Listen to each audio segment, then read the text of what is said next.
야,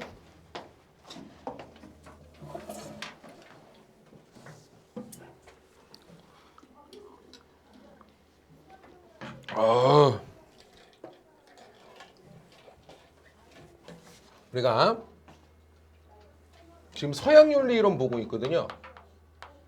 맞지요?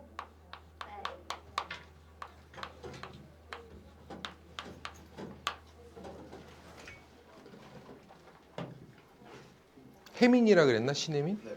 혜민이. 서양 윤리 이론 거의 다 봤어. 영상 보면서 잘 따라와야 돼요. 누구 봤죠? 칸트. 무슨 론? 의무론. 맞아요.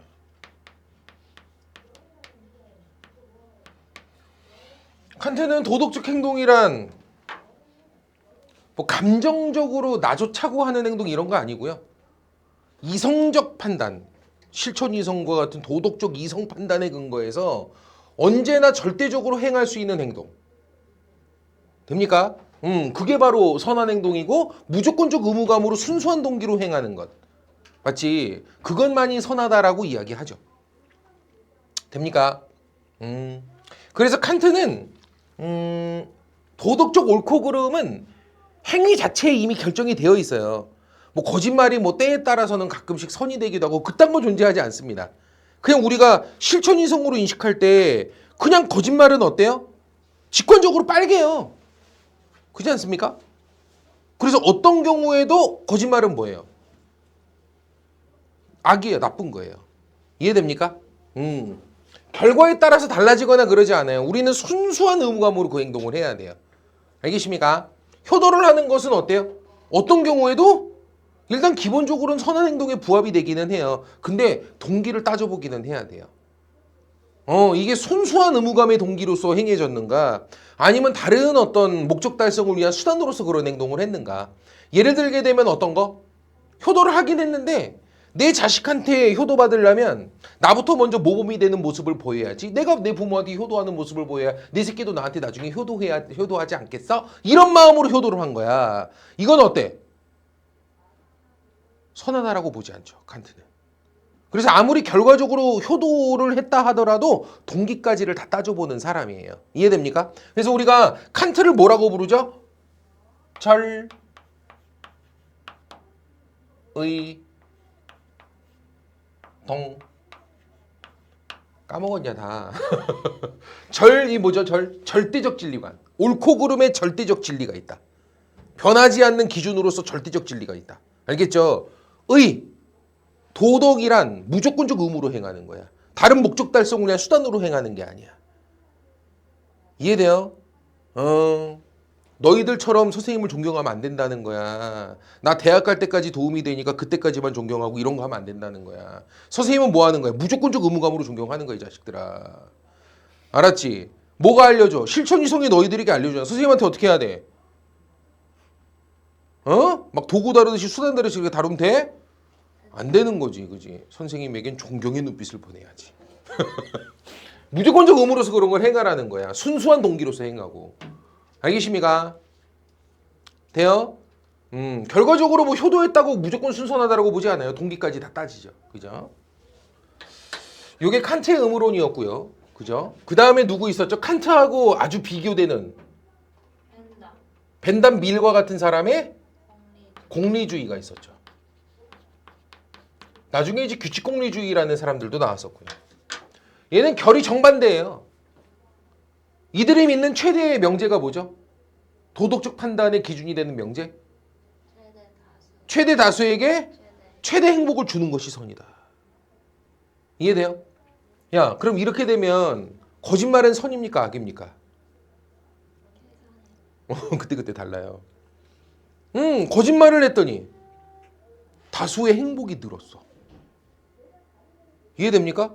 거짓말을 했더니 다수의 행복이 늘었어. 그럼 이건 뭐가 돼? 선이 되기도 하는 거. 최대 다수의 행복 값만 내면 돼요. 알겠죠? 야, 절도는 선이야, 악이야? 그때그때 달라 계산해 봐야 돼. 어떤 경우에는 절도가 많은 사람의 이익에 부합되는 경우도 있거든. 대표적인 산업 스파이 절도범 누구 있어? 고려시대 때 문익점 선생. 혜민아, 문익점 선생님 뭐였지? 익점이요. 목화 씨를 당당하게 부통에다 뿌려왔죠. 뭘 지금. 절도야 절도 그거. 스틸해온 거야. 훔쳐온 거지 뭐. 허락 안 받고 남의 거. 이해됩니까? 알겠죠? 근데 그걸 우리는 선이라 그래? 나쁘다 그래? 그렇죠. 왜 그때 고려인들 엄청 따뜻하게 그때 그것 때문에 안 얼어 죽고 잘 살았잖아. 행복이 늘었잖아. 그럼 된 거지 뭘. 이해됩니까? 우리의 선천적 도덕 의무감에 위배돼서 우리의 양심의 가책이 느껴지고 지랄 떨지 말어. 그런 게 뭐 중요해? 쾌락만 늘면 되는 것이지. 행복만 늘면 되는 것이지. 결과가 중요해. 그래서 이 사람은 뭐야? 상, 목, 결 이런 말을 쓰죠. 뭐라고 쓴다고? 상이 뭐야? 진리, 옳고 그름은 상대적으로 그때그때 다 다르다. 이해돼요? 진리, 옳고 그름은 그때그때 달라. 살인은 선이야, 악이야? 계산해 봐야 돼. 살인이 많은 사람에게 도움이 되는 경우들도 있거든. 이해됩니까? 알겠죠? 윤서가 알겠죠? 전 세계를 재앙에 빠뜨릴 수 있는 코로나 20에 걸려온 거야, 얘가. 이거 하나만 선제적으로 빨리 제거해버리면 알겠죠? 전 세계 인류가 다 살아남을 수 있단 말이야. 이거 퍼지기 시작하면 걷잡을 수 없어. 이땐 뭐 해야 돼? 화형에 처해야죠. 이게 뭐가 돼? 다수의 이익에 부합되는 거니까 이럴 땐 이게 선이 되기도 하는 거야. 알겠죠? 내가 그런 게 아니고 공리주의가 그런 거야. 나한테 보여주지 마. 알겠죠? 그러니까 얘는 살인이라고 하는 것도 그때그때 계산해 봐야 돼. 아, 이해됐어? 좋아요. 다음, 도덕, 윤리 이런 것들은 왜 지키는 거죠? 그 자체로 무조건적 의무감으로 순수하게 지키는 건가요? 아니야. 도덕, 윤리는 수단이야. 뭐를 위한 수단이야? 다수 행복값을 실현하기 위한 수단 도구라고. 이해됩니까? 공리주의가 미국으로 넘어가면 뭐 된다고? 실용주의 된다니까. 듀이의 실용주의. 듀이는 미친 소리도 짓거려. 그래서 스마트폰은 도덕이다. 미친놈이죠. 왜? 도덕이 뭐 별거 있어? 많은 사람들에게 이익과 쾌락을 줄 수 있는 게 도덕이야. 그런 목적, 그런 수단으로 존재하는 거라고. 쾌락 증진 목적을 달성하기 위한 수단으로. 거짓말은 악이다. 이런 윤리는 왜 존재해? 그런 걸 지켜야 사람들은 다수에게 행복이 오기 때문에 그렇게 하라는 거야. 근데 때에 따라서 가끔씩은 아닐 때에는 오히려 거짓말하는 것이 많은 사람의 이익에 뭐 할 때는 부합이 될 경우는 그건 예외적으로 또 허용될 수도 있다. 뭐 이런 식으로 보는 거죠. 말뜻 이해됩니까? 그 도덕은 그냥 뭐야? 그 자체로 무조건적 목적, 무조건적인 어떤 궁극적 목적 이런 거 아니야. 도덕 윤리는 수단이야, 수단. 행복을 위한 수단이야. 알겠죠? 그래서 그때그때 상황에 따라 다 달라져. 도덕적 판단은. 이해됩니까? 동기 같은 거 따져 안 따져? 안 따져. 뭐 동기를 따지고 자빠졌어. 결과만 좋으면 되는 것이지. 이해됩니까? 만약에 너희들에게 봉사활동 실적을 입시에 반영하겠다. 봉사활동 실적 입시 반영 제도를 딱 마련했어. 알겠죠? 열심히 봉사활동 다니겠죠. 평생 한 번도 간 적 없는 우리 윤서가. 알았지? 막 가서 할머니 할아버지 어깨도 주물러 드리고 말이야. 알았지? 무이탁 노인들한테 막 쌀 배달도 하고 막 연탄 배달도 하고 말이야. 안 하던 짓 막 할 거 아니야. 맞아요, 틀려요? 그럼 우리 할머니 할아버지들 어때? 행복과 이익이 많이 늘죠. 아무도 찾아오는 이 없고 맨날 외롭게 춥게 지내던 할머니 할아버지가 말벗도 생기고 그리고 따뜻한 연탄도 갖다 주고 먹을 것도 갖다 주고 얼마나 이득이 많이 늘어요. 알겠죠? 여기 있는 공리주의자들은 그런 거 대찬성이야. 이해되죠? 근데 칸트는 반대. 왜요? 사람들이 어려운 이웃을 돕고 봉사를 하게 만들기는 하는데 왜 그런 봉사를 하게 되지, 사람들은? 대학 잘 가려고. 이해돼요? 그러니까 어려운 이웃을 돕고 봉사를 하는 이유가 동기가 뭐가 돼버려? 불손해져.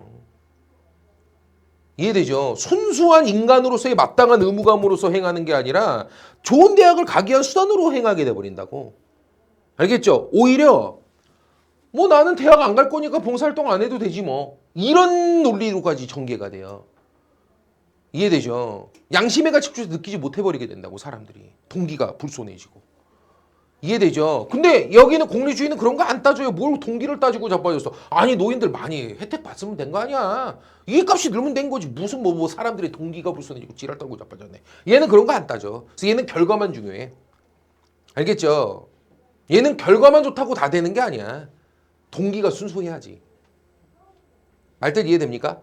우리가 이 두 가지에 대해서 쭉 살펴봤다고. 그리고 공리주의는 두 가지가 있으니 하나는 매 행위 심하다. 매 국가 정책 결정 심하다. 다 뭐해라? 계산을 해서 그때그때 선악을 판단해라. 이런 행위 공리주의가 있었죠. 벤담 밀 같은. 됐습니까? 근데 이 행위 공리주의는 무슨 문제가 있죠? 야, 그 매번 어떻게 계산합니까? 현실적으로. 그리고 쾌락을 계산할 수 있는 명쾌한 기준이라는 게 설정 가능한가? 그죠? 그렇기 때문에 어떤 행위든 정당화시키려면 다 정당화시킬 수 있어요. 명쾌한 쾌락 계산 기준이라는 게 마련될 수가 없는 것이기 때문에. 알겠죠? 그래서 어떤 행위든 정당화를 다 시킬 수도 있고요. 명쾌한 쾌락 계산 기준 마련이 어렵기 때문에. 알겠죠? 그래서 매 행위 심하다, 정책 결정 심하다, 모든 행위 판단을 매번 쾌락 계산을 다 해봐라. 이런 행위 공리주의는 문제가 있죠. 그래서 등장했던 공리주의가 뭐였다고요? 규칙 공리주의. 규칙 공리주의는 대체로 공리 원리에 부합하는 규칙들을 공리 전문가들이 정하자는 거예요. 쾌락 전문가들이. 그러면 사람들은 매번 계산하지는 말고 뭐 하라? 그냥 그 1차적인 규칙들, 쾌락 전문가들이 정해놓은 대체로 쾌락의 원리, 공리의 원리에 부합되는 규칙들, 이거를 그냥 사람들은 계산하지 말고 지키고 살자는 거야.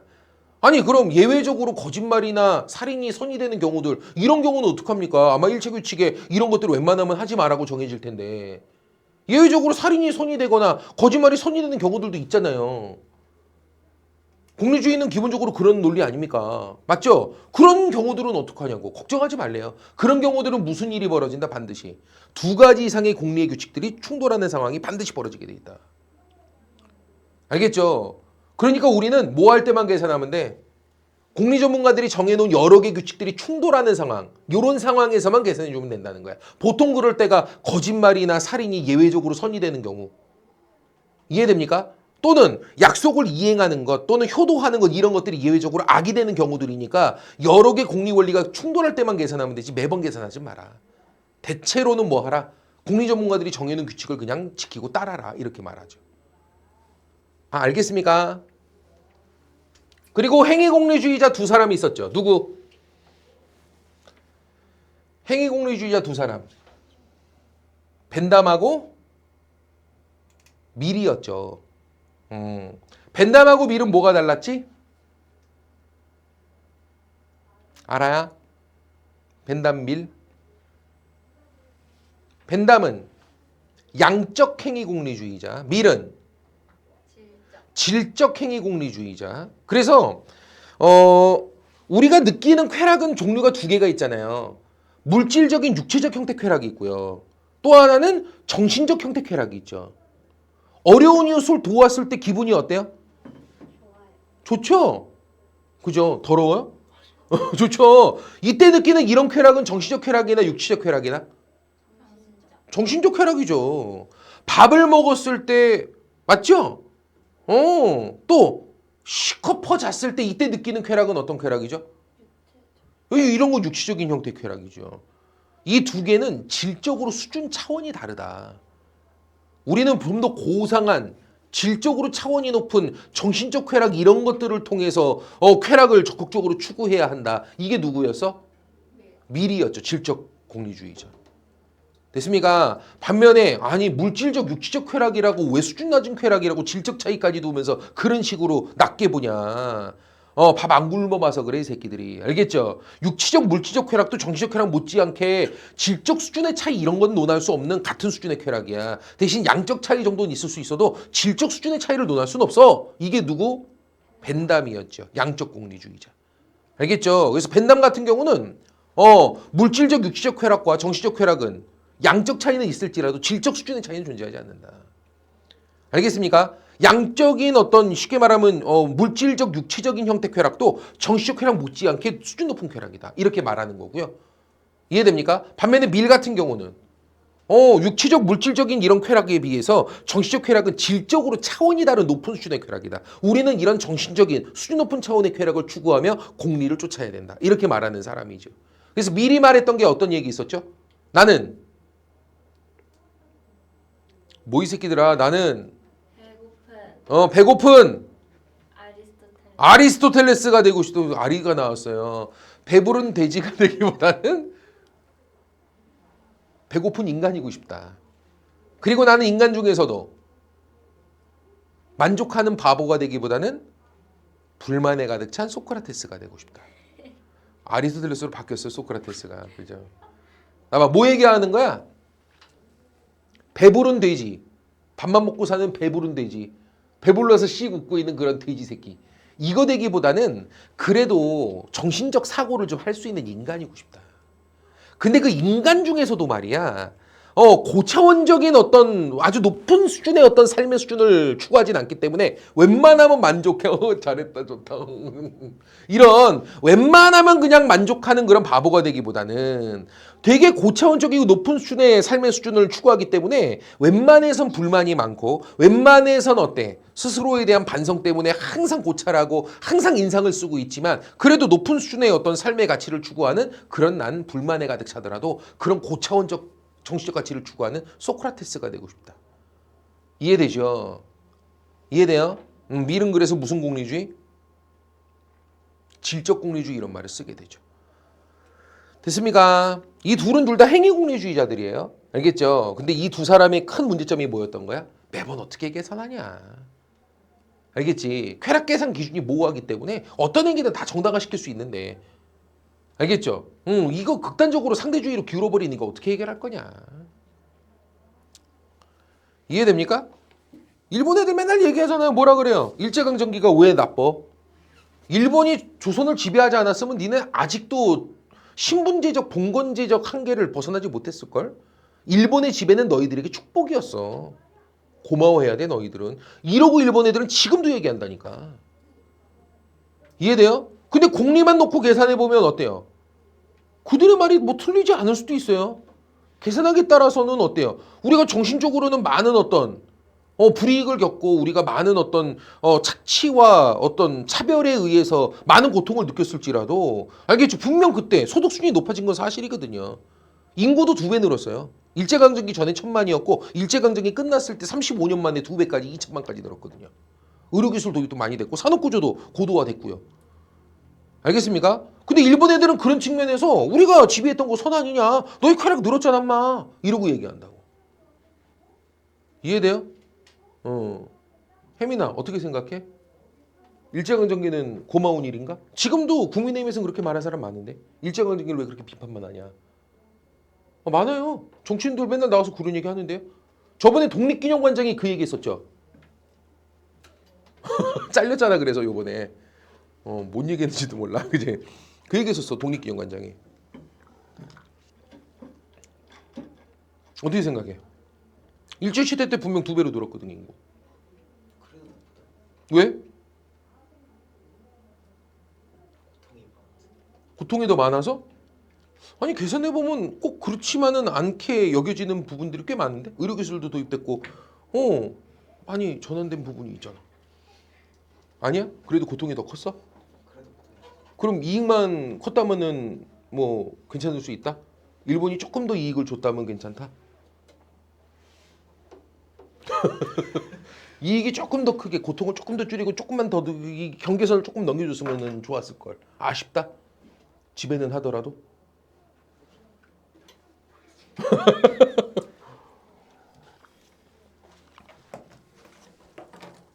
이런 게 논술 문제야. 방금 얘기한 게 지문으로 나와. 너희들의 생각을 써봐라야. 알았지?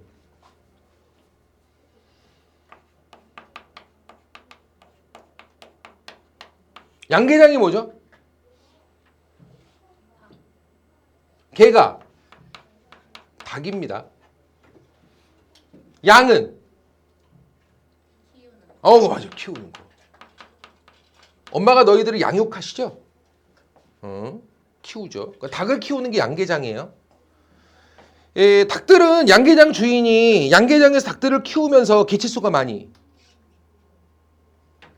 늘죠. 애들 다 부화시켜줘. 추운 한파 오면 얼어 죽을까 난로도 켜줘. 매 끼니 때마다 먹을 거 모이 갖다 줘. 맞죠? 옆에 막 천적들의 공격이 없도록 울타리도 쳐줘. 혹시 전염병 같은 거 돌면 조류독감 막 이런 거 돌면 걸리지 않게 막 예방주사도 놔줘. 개체수가 어떻게 돼요? 10배, 20배 막 불어요. 양계장에 가득 차 있습니다, 애들이. 이해되죠? 됩니까? 그럼 양계장 얘네들은 고마워야 되겠네, 주인한테. 고마워요. 우리 개체수도 늘고 우리 병도 안 걸리게 돌봐주고 감사합니다 그래야 되겠네. 양계장 주인은 이거 왜 한 거야? 닭들을 위해서? 무슨 닭의 수호천사의 양반이? 자기 이익을 위해서 한 거 아니야. 맞아요, 틀려요? 자기 이익을 위해서 한 거 아니야, 자기 이익. 근데 자기 이익을 위해서 하다 보니까 어때? 부수적 효과로. 이런 효과가 좀 나온 면이 있는 거죠. 이해됩니까? 닭들이 스스로 원해서 한 일인가? 아니죠. 똑같은 거야. 최소한 우리가 원하는 방향이 아니었어. 아무리 먹고 사는 걸 좋게 만들든 산업구조를 고도화시키든 우리가 해달라 그래서 우리들의 의지로 선택을 할 수 있었어야지. 우리들은 원하지 않는데 지들이 강제로 들어와서 한 거잖아. 결과만 좋으면 다야?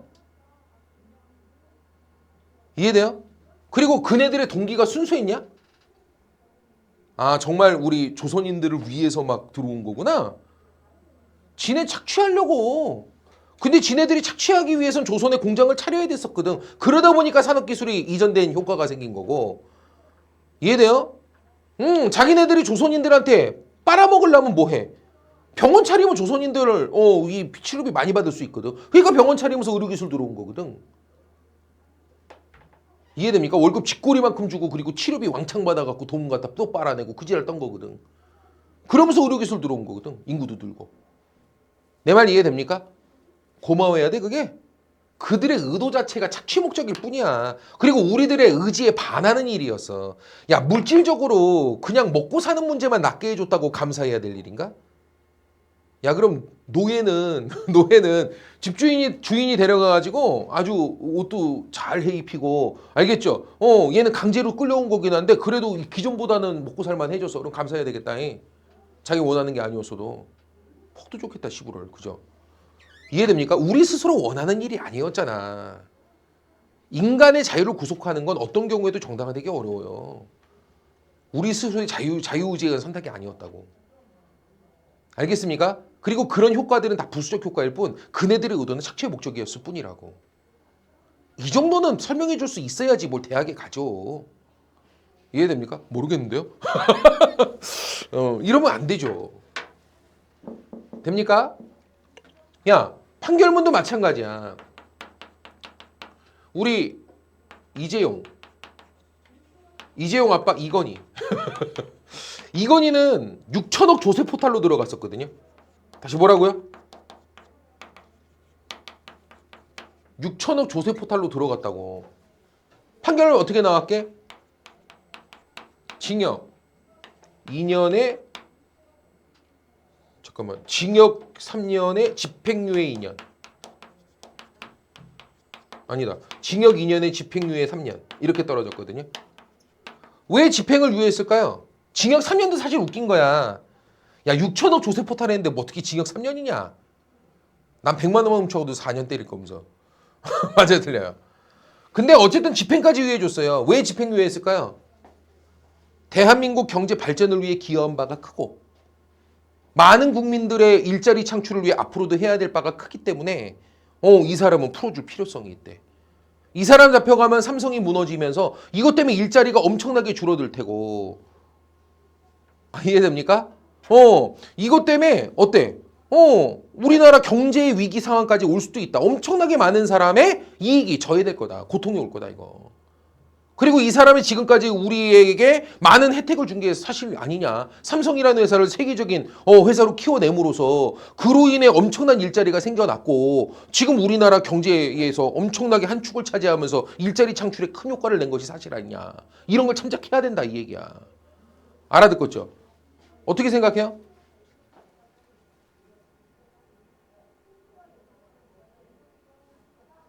맞아요? 아, 이건희가 많은 사람들의 경제 발전, 우리 대한민국 조국의 경제 발전을 위해서 일했구나. 그런 거야? 다 일로 갔잖아. 지 가족을 위해 일했지 언제 우리 대한민국을 위해서 우리 그 삼성 노동자들을 위해서 일했냐? 아니잖아. 이해돼요? 논리가 뭐가 다르니? 결과만 좋으면 다야? 결과적으로는 그래 그런 면이 있어. 결과만 좋으면 다냐고. 그러려고 했던 것도 아니고 자기 잘 먹고 잘 살려고 하다 보니까 부수적으로 그런 효과들이 생겨난 면이 있는 거지. 알겠죠? 이거를 정상까지 참작할 만큼의 그런 일인가 이게? 이해가 돼야 안 돼요? 되죠? 너네 일본 마루타로 인해서 의학 발전에 엄청나게 기여한 거 알아요? 일제시대 마루타 했잖아요. 생체 실험. 그 결과 때문에 지금 의학이 이 정도까지 발전한 거야. 엄청난 그게 이 효과를 냈거든. 그럼 좋네? 그 마루타 안 했으면 어쩔 뻔했냐? 그잖아요.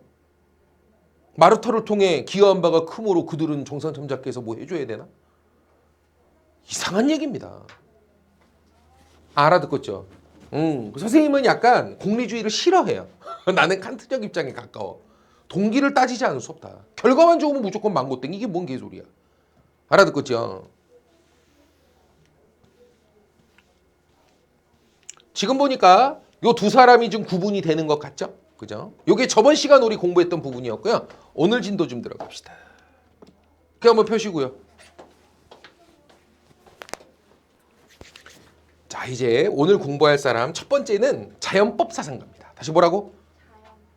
자연법 사상가.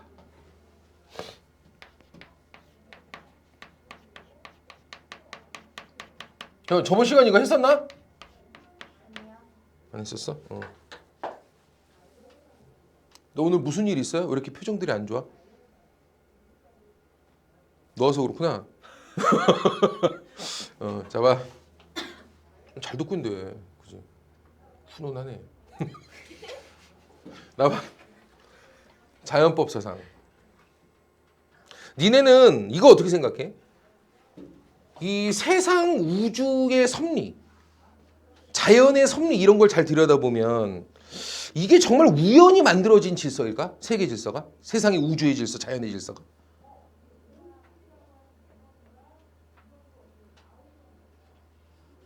우연히 만들어졌다고? 그렇게 우연히 만들어졌다라고 하기에는 너무 완벽한 조화로움으로 짜여져 있지 않나? 세상 모든 흐름이? 그잖아. 생태계 질서를 잘 놓고 봐요. 생태계 질서. 생태계 질서를 보면 먹이사슬의 어떤 그 상위 포식자, 하위 포식의 먹이사슬 구조가 존재하거든요. 이해돼요? 맨 하위에 놓여 있는 게 뭐죠? 박테리아, 뭐 이런 세균, 막 이런 애들이죠. 식물, 막 이런 애들이죠. 이해됩니까?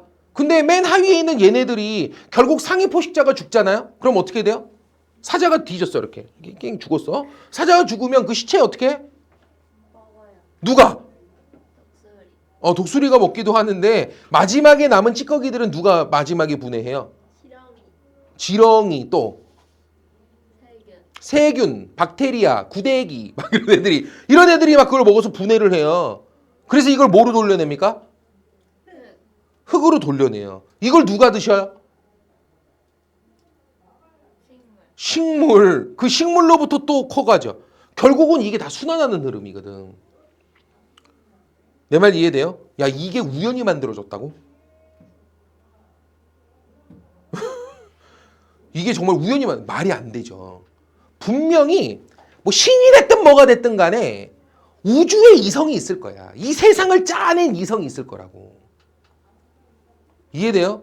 선생님은 무신론자예요. 나는 어떤 종교를 믿진 않아요. 근데 선생님은 그 생각은 있어. 신이 됐든 뭐가 됐든 세상은 우연히 만들어진 질서라고 보기는 어렵다. 어떻게 이런 완전한 조화로움의 질서로 만들어 세상 질서를. 우연히 이게 만들어져. 이해가 되나? 아마도 조물주가 됐든 뭐가 됐든 태초에 이성이 존재하여 이 세상의 모든 질서를 짜내지 않았을까. 이해되죠? 그 시간을 거슬러 삶과 죽음을 거슬러 세상의 모든 질서를 아우르는 태초의 이성. 이걸 뭐라고 부르냐면 보통 로고스라고도 부르고 우주의 이성이라고 부르거든. 알겠지? 그것에 의해서 짜여져 있다고. 그 우주의 이성이 짜놓은 이 세상의 질서를 영원법이라고 불러. 다시 뭐라고? 영원법이라고 불러. 태초의 이성이 짜낸 세상의 법칙이야. 그걸 영원법이라고 불러. 이해되냐? 그리고 영원법의 일부가 뭐로 드러나고 있는 거야? 자연의 질서로 드러나고 있는 거야. 영원법은 삶과 죽음의 경계를 넘어 존재하는 모든 시간의 흐름을 거슬러 존재하는 세상의 완벽한 질서야. 알겠죠? 근데 지금 우리의 주변을 둘러싸고 있는 이 자연의 질서도 다 뭐야? 영원법의 일부로서 드러나고 있는 거지. 이해돼?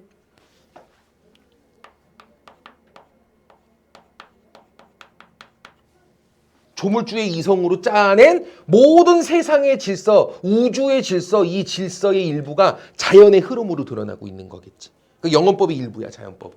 자연의 질서는. 알았냐? 이 자연의 질서를 인간은 뭐로 인식할 수 있어? 이성으로 인식할 수 있다고.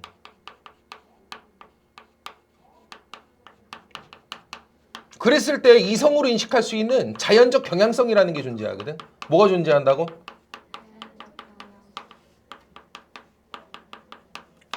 잠깐, 자연적 경향성에 대해서 누가 말했는데?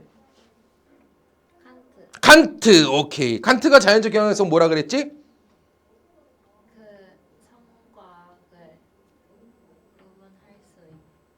자연적 경향성으로 선악을 분별해라. 칸트가 네. 정반대잖아. 칸트는 이런 행동은 도덕적이라고 말하지 않았었죠. 어떤 행동, 자연적 경향성을 따르거나 감정을 따르는 행위는 아무리 이웃을 도왔어도 효도를 했어도 그런 건 도덕적이라고 말하지 않아요. 칸트는. 정반대죠 지금. 미치고 짜주 그냥. 잘 봐. 먼저 칸트는 좀 이따 다시 설명하기로 하고, 그러니까 할 때 선생님이 설명하는 거 그대로 읊어낼 수 있는 수준까지 만들라니까. 알았지? 뭐 그게 그렇게 어렵냐? 필기 몇 페이지나 한다고 그거 해봐야. 알았지? 줄줄줄 그것만 읊어내게끔 하란 말이야. 봐봐. 이성적으로 우리가 세상을 바라볼 때 자연의 기본 질서 흐름이라는 게 있어. 알겠죠? 어떤 게 있을까? 자연에 존재하는 기본적인 법칙. 모든 생명체들은 다 종족을 보존하고자 하는 종족 보존의 본능을 가지고 있어. 맞아요, 틀려요? 또 모든 생명체는 자기 보존 본능이 있어. 뭐가 있다고? 아무리 하찮은 생명체도 어때요? 스스로를 지키기 위한 본능이 있어. 정말 눈에 뵈지도 않는 막 날파리 있죠, 쬐끄만 거. 잡으려고 해봐. 전 난리를 쳐요, 애가 막 안 죽으려고. 이해돼요? 바퀴벌레 같은 애들도 잡잖아요. 그럼 뭐예요? 알을 까고 죽어요. 뭐 하려고? 종족을 퍼뜨리려고. 이해가 돼요? 니네 수박이 어떨 때 씨가 많아지게? 환경오염이 심해지면 수박이 씨가 많아져요. 왜요? 퍼뜨리려고. 살아남으려고. 모든 생명들은 자기를 보존하려는 본능이 있고요. 이해돼요? 또 종족을 보존하려는 본능들을 다 가지고 있어요. 이게 자연의 질서 흐름이야. 이성적으로 우리가 인식할 수 있는 자연의 질서죠. 됩니까? 또 모든 존재들은 다 뭘 갖고 있어? 종족을 보존하기 위해서 뭐 해? 교배를 하죠. 됩니까? 근데 교배는 어떻게 이루어져요? 암수로 이루어지죠. 다시 뭐라고요? 암수교배.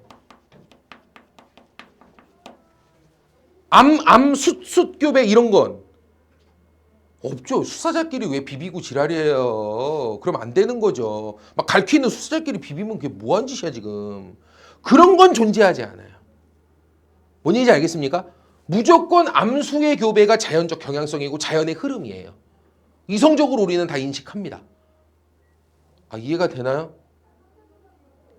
아, 돼요, 안 돼요? 되죠. 이런 것들이 자연의 그러한 흐름으로서의 경향성들이고요. 이런 것들은 다 뭐다? 영원법의 일부로 드러나는 자연적 질서로서 이거는 따질 필요 없어요. 무조건 지켜야 돼요. 우주의 이성, 태초의 이성이 짜놓은 법칙이기 때문에 그 일부가 자연의 법칙으로 드러나는 거고 이성으로 인식할 수 있는 자연적 경향성들이고 이거는 묻지도 따지지도 말고 무조건 지켜야 하는 그 무엇이다 이 얘기야. 알겠습니까? 종교적으로 풀면 이거 뭐야? 신의 뜻이야 이런 게. 신이 세상을 짜놓은 세상의 질서니까. 신의 뜻이죠. 알겠습니까? 여기 크리스찬 손들어. 교회나 성당. 한 명이야? 왜 다녀도 거부하고 싶어? 네, 저 무교인데요. 무교야? 크리스찬들은 이해를 하셔야 돼요.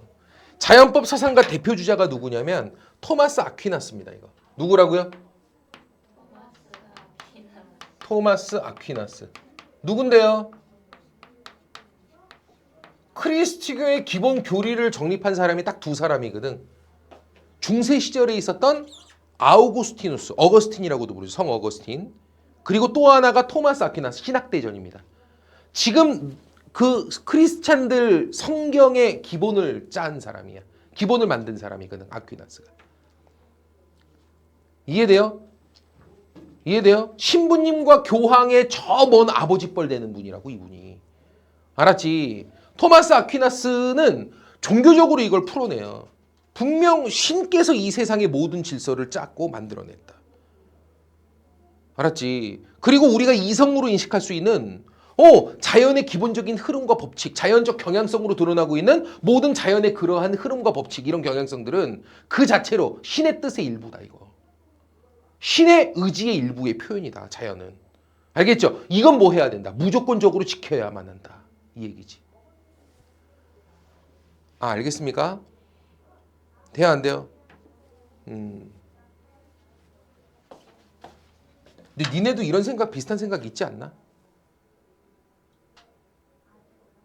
얼마 전에 뉴스에 어떤 게 나왔었냐면 황소개구리가 뱀을 먹는 장면이 CCTV에 찍힌 거야. 뭐가? 개구리가 뱀을 먹는 장면. 그거 MBC, KBS, SBS 다 일면 뉴스로 나왔었어. 자, 뉴스입니다. 여러분 정말 말도 안 되는 광경이 카메라에 포착되었습니다. 알겠죠? 첫 번째로 나왔다니까 그게. 그거 보고 사람들의 충격은 뭐였어? 전부? 경악이었어. 경악.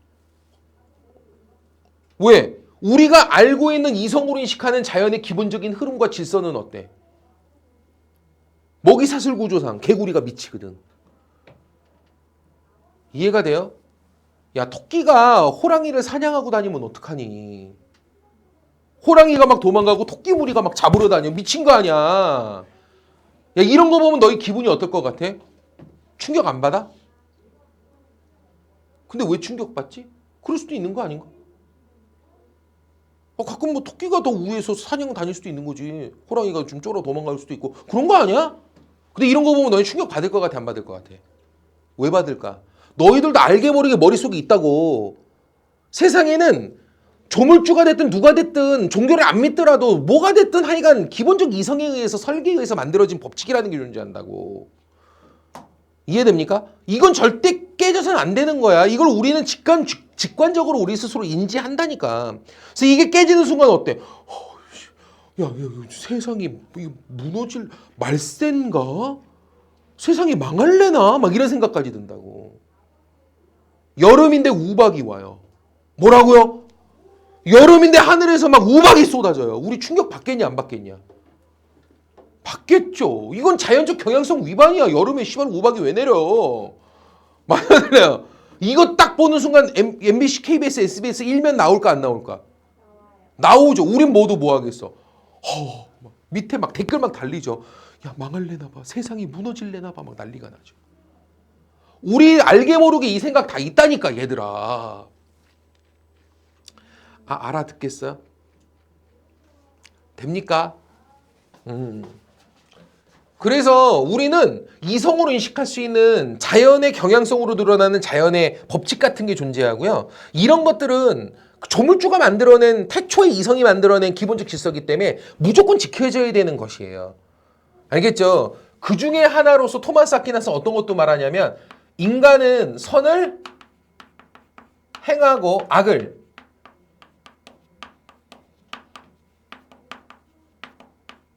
회피하는 경향을 가지고 있어요.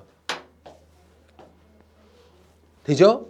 누구든 선을 행해야 된다는 걸 다 알아요. 악은 행하는 게 나쁘다라는 걸 사람들은 누구나 다 안다고요. 그래서 최소한 피하려고는 해요, 다들. 이런 경향성도 뭐예요? 인간이 갖고 있는 자연적인 경향성 중에 하나로 봐요. 알겠습니까? 얘들아, 이성으로 인식할 수 있는 이런 자연적 경향성 이런 것들은 태초의 이성이 짜놓은 영언법의 일부로서 드러나고 있는 것들이기 때문에 이런 것들은 무조건적으로 지켜져야만 한다 이 얘기야. 알겠죠? 그래서 이런 자연적 경향성을 뭐 하라고? 무조건적 의무로서 행해야 된다는 거야. 그럼 물어볼게. 이런 자연법 사상가들은 어떤 걸 반대할까요? 동성애 반대합니다. 왜요? 자연적 경향성 위반이라고. 암수교배가 기본 법칙이요. 세상에 어디를 봐봐. 수사자끼리 비비는 게 어딨어. 반칙이지 시부럴. 맞아요 틀려요? 그런 게 어딨어. 암수수 이건 말이 안 된다 이 얘기야. 야, 교회에서 동성애 반대하죠. 왜 반대할까요? 기본적으로 자연법 사상, 하나님의 뜻의 일부가 자연적 질서로 드러나고 있다고 생각하거든요. 알겠죠? 그 자연의 그러한 경향성들 중에 동물, 식물 다 봐봐. 암수교배지 암맘교배가 어디 있고 수수교배가 어디 있어. 니미럴. 맞아요 틀려요? 맞죠? 낙태 안 돼요. 어떤 존재도 자기 종족을 보존하려 하지 자기 자식과 새끼를 죽이려 하지 않아요. 이건 하나님의 법칙 위반이야. 자기 보존의 법칙 위반 뭐 있어? 자살. 이것도 당연히 금지야. 자연스러운 세상의 질서를 어기는 거야 이런 건. 안락사 문제에 대해서 자연법 사상가들은 뭐라 그럴까요? 안락사. 반대. 왜요? 자기 보존 본능 위반이야. 아니 자기 스스로가 선택하면 죽음을 선사할 수도 있는 것 아닌가요? 안 된다고. 이해되죠? 이거는 자연적인 법칙 위반이야. 인간도 생명체 중에 하나이기 때문에 자연적인 법칙 중에 아무리 고통스럽다고 어떤 존재가 스스로 막 혀 깨물고 죽습니까? 사자가 막 너무 고통스러워서 절벽에서 막 뛰내려요? 죽으려고? 난 더 이상 고통받기 싫어 그러고 막 뛰어내립니까? 그럼 미친 사자가 어디 있어요? 미끄러져서 넘어가 죽겠지. 이해됩니까? 자연적 경향성 위반이에요. 자살 안 됩니다. 낙태 안 됩니다. 종족 보존의 본능 위반이에요. 이건 자연적인 법칙 위반입니다. 알아듣겠나? 되죠? 자, 이제 문제입니다. 칸트는 자연적 경향성을 뭐라고 말했죠?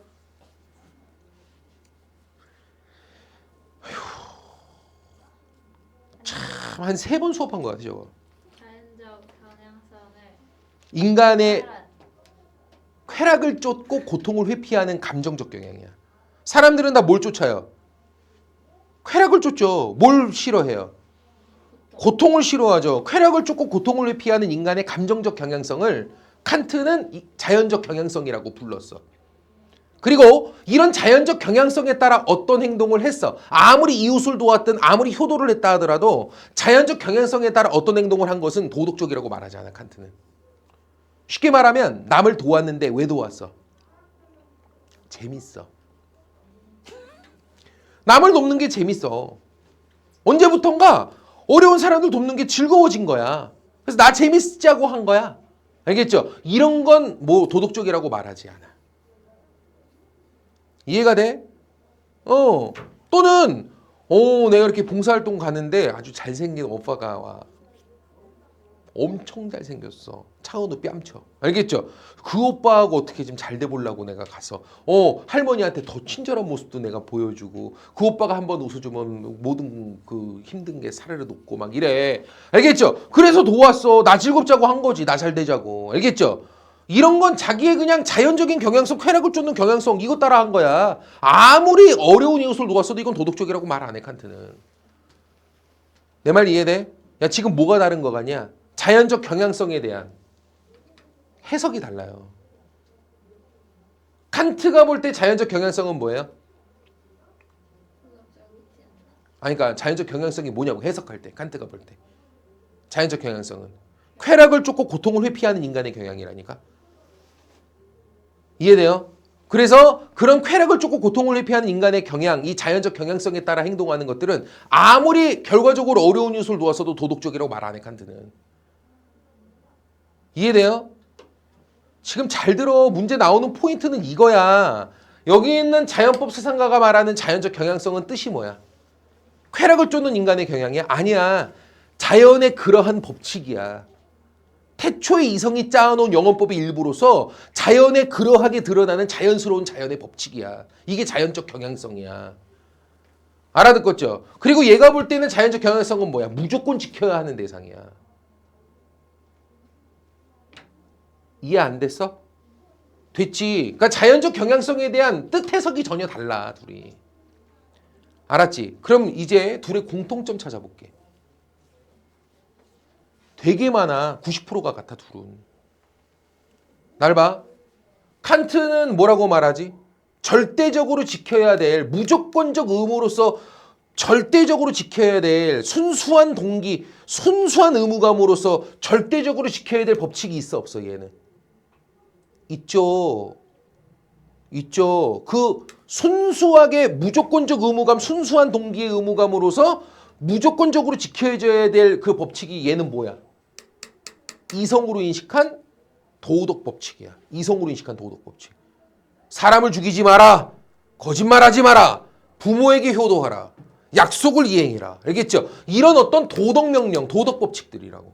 이성으로 인식하는 도덕 법칙. 이게 무조건적 절대적인 순수한 동기로서 무조건적 의무감으로 행해야 되는 것들이야. 이해되죠? 잘 봐. 자연법 사상가는 무조건적 의무로 지켜야 될 법칙이 있어, 없어? 무조건적 순수한 의무로 지켜야 될 법칙이 있어, 없어? 있어. 얘 있는 거야, 지금 보니까. 이해 안 돼? 그 법칙은 절대적이야, 상대적이야? 때에 따라 달리 판단돼? 아니면 그냥 아예 고정돼 있어? 고정돼 있어. 자살은 안 되는 거야. 이유 따질 필요 없어. 무조건 안 되는 거. 자연의 경향성 자체가 그런 거잖아.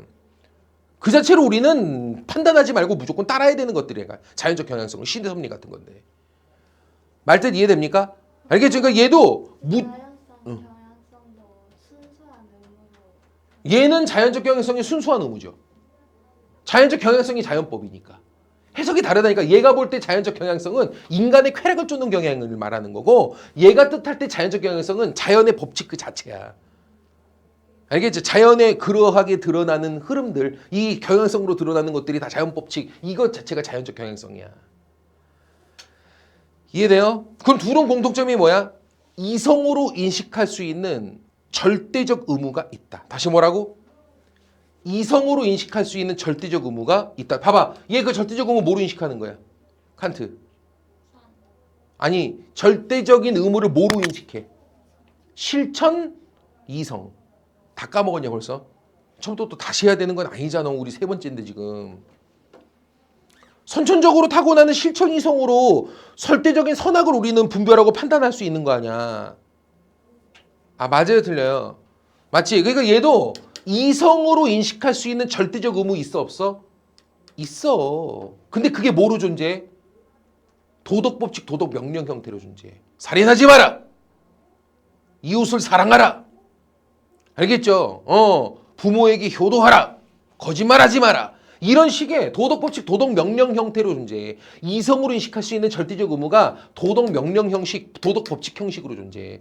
근데 얘는 이성으로 인식할 수 있는 절대적 의무가 있어. 근데 그 의무가 뭐로 존재해? 자연적 경향성으로 존재해. 도덕 명령 형태로 존재하는 게 아니야. 자연의 그러한 법칙 자체가 이성으로 인식할 수 있는 무조건적으로 지켜져야 되는, 지켜야 하는 법칙들이야. 이해 안 됐어? 둘 다 뭐 중시하냐? 이성적 판단을 중시해. 둘 다 뭐 중시하냐? 순수한 의무 동기로 행하는 것을 중시해. 이해돼? 도덕적 판단은 그때그때 상황에 따라 달라져 항상 고정돼 있어. 고정돼 있어 절대적인 윤리가 아니야. 둘 다 똑같아. 차이점이 있다면 자연적 경향성에 대한 해석이 다르고요. 알겠죠? 절대적 의무로서 지켜야 되는 법칙이 얘는 도덕 명령, 도덕 법칙으로 존재하고요. 얘는 자연의 질서로 존재해요. 말뜻 이해됩니까? 알겠죠?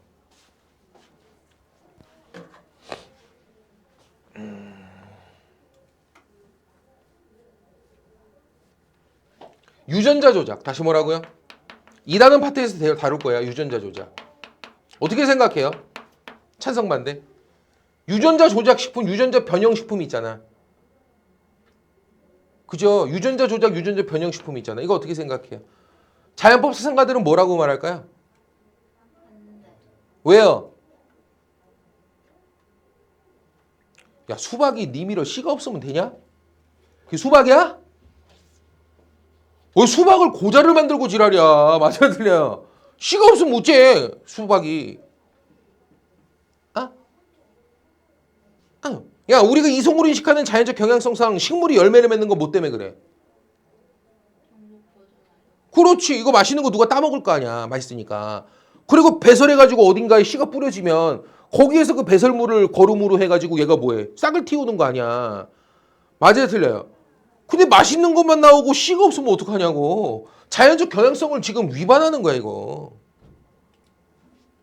아, 이해됩니까? 생식 유전자 조작. 다시 뭐라고요? 생식세포 유전자, 이 생세포 유전자 조작이 뭐예요? 생식세포가 뭐야? 수정란 이런 거. 정자난자 만나갖고 이렇게 수정란이 만들어지죠? 잘 기억해봐. 너네도 여기부터 출발했어. 난자 안에 정자 이렇게 되고 수정란이 딱 만들어진단 말이야. 맞죠? 근데 이 수정란에 들어있는 이 유전자 정보를 완벽하게 우리가 완벽하게 그려낼 수만 있으면 여기 있는 애 중에 이렇게 뭐 비만 인자도 있고 키 크는 인자도 있고 쌍꺼풀이 있고 없고 인자도 있고 머리가 좋고 나쁘고 인자도 있고 막 그럴 거 아니야. 아, 맞아요, 틀려요? 맞지? 이거를 조작하는 거야. 그래서 불치병 인자들 다 빼버리고 좀 잘생기게 넣고, 알겠죠? 차은우 코도 집어넣고, 알겠죠? 이렇게 만드는 거야. 지금 이거 가능할까요? 현재 기술로? 가능해요. 이미 유전자 지도는 다 만들었어요. 게놈 프로젝트라 그러죠. 이건 이미 성공 다 거뒀어요. 알겠죠? 그래서 이거 지금 현재 윤리적으로 이게 통과만 되면 얼마든지 활발하게 연구가 진행이 될 건데요. 지금은 막혀있는 나라들이 많아요. 이해됩니까? 야, 이거에 대해서 자연법 사상가들은 찬성 반대. 반대야. 이건 자연적인 어떤 흐름을 위배하는 거야. 이해가 돼요? 내 새끼는 나를 닮아야지. 내 새끼가 차은우를 닮으면 어떡하냐. 그래 안 그래요? 그지? 알아야 그지 않아? 네 새끼는 너를 닮아야지. 네 새끼가 막 뭐 제니를 닮고 막 이러면 어떡해. 그지? 억울한 일이죠. 그리고 그건 자연적인 흐름을 위반하는 거야. 자연적인 흐름 자체는 끊임없이 많은 어떤 새로운 어떤 조합들이 만들어지면서 계속 어떤 독특한 개체들이 만들어지는 거거든요. 알겠죠? 완벽히 똑같은 개체를 지금 복제해낼 수 있다는 얘기인데 이건 자연적 경향성 위반이야. 말뜻 이해됩니까? 자연법 사상가들은 그래서 반대합니다. 아, 알아듣겠나? 되죠? 공리주의자들은 이런 거 찬성할까 반대할까? 뭐? 왜? 쾌락이 많이 늘 수가 있어. 어떤 거? 불치병에 어떤 유전되는 거 이런 거 되게 많잖아. 불치병 유전되는 거. 이런 유전자를 빼가지고 난치병 치료에 도움이 되죠. 불치병의 유전에 많은 어떤 도움이 되죠. 엄청난 쾌락이 들지 않겠습니까? 맞아요, 틀려요? 맞지. 그리고 이왕 태어나는 거, 니미로 이렇게 태어나는 것보다 현빈으로 태어나는 게 낫지 않았겠냐? 너 끄덕였어, 너. 우리 엄마 내가 제일 잘생겼다는 새끼. 그잖아. 이왕 태어나는 거 다 현빈으로 태어나면 얼마나 좋아. 그지? 쾌락이 늘잖아. 그럼 된 거지 뭐. 이게 내가 무슨 자연적 경향성을 따지고 자빠지고 알겠죠? 무슨 선천적 의무감 그딴 게 어딨어. 아, 이 인걸면 됐지 뭘. 불치병 많이 안 생기고 부모도 좋고 애도 좋고 부모도 애 아들 얼굴 보면 현빈 같아 좋고 알아듣겠죠? 니 좋고 나 좋고 좋으면 된 거지 뭐. 이거 공리주의. 됐습니까? 그러니까 이런 논리를 이제 앞으로 적용을 할 건데 자연법상이 뭔지 모르면 어쩌냐고. 알았나요? 됐죠? 자, 이렇게 해서 우리가 자연법 사상까지 살펴봤습니다. 다음으로 볼 얘기는 덕윤리입니다. 다시 뭐라고?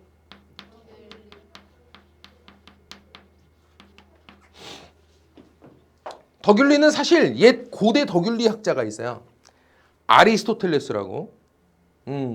근데 그 아리스토텔레스의 덕윤리 말고 맥킨타이어라는 사람의 덕윤리를 먼저 볼 거예요.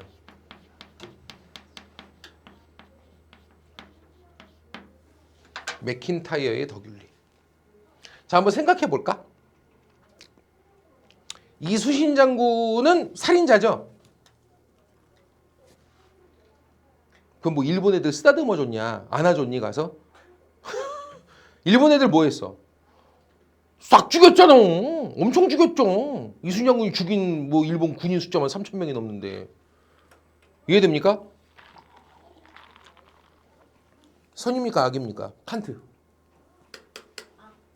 왜요? 살인은 어떤 경우에도 악이에요. 뭐가 알려줘요? 실존 이성이 알려줘야 빨갛잖아. 살인자입니다. 악입니다. 알겠죠? 아! 공리주의. 뭐 해야 돼요? 계산해봐야 돼요. 계산해봐야 돼요. 야, 그걸로 인해 일본 군인들의 죽음으로 인해 조선인들에게는 어때? 엄청난 어떤 고통이 제거됐죠. 걔네 만약에 그렇게 안 했으면 일제하로 들어가면서 엄청나게 무슨 뭐 조선 여자들은 전부 성놀이급감이 됐을 거고 조선 남자들은 전부 무슨 소나 말처럼 그렇게 노동 어떤 착취 대상이 됐을 거고. 맞아요, 틀려요? 그런 고통을 막아냈으니까 오히려 이익이 많지 않냐 뭐 이런 식으로 계산을 하겠죠. 또 한쪽에서는 뭐 이런 계산도 해볼 수 있을 것 같아요. 이때 일본 군인들의 가족들은 엄청나게 슬퍼했겠죠. 또 일본 국민들은 좌절에 빠졌겠죠. 일본이 패배하면서. 반면에 조선 국민들은 어땠겠어? 환호했겠죠. 이해됩니까? 그럼 조선 국민들의 이익이 커 보여? 아니면 일본 국민들의 고통이 커 보여?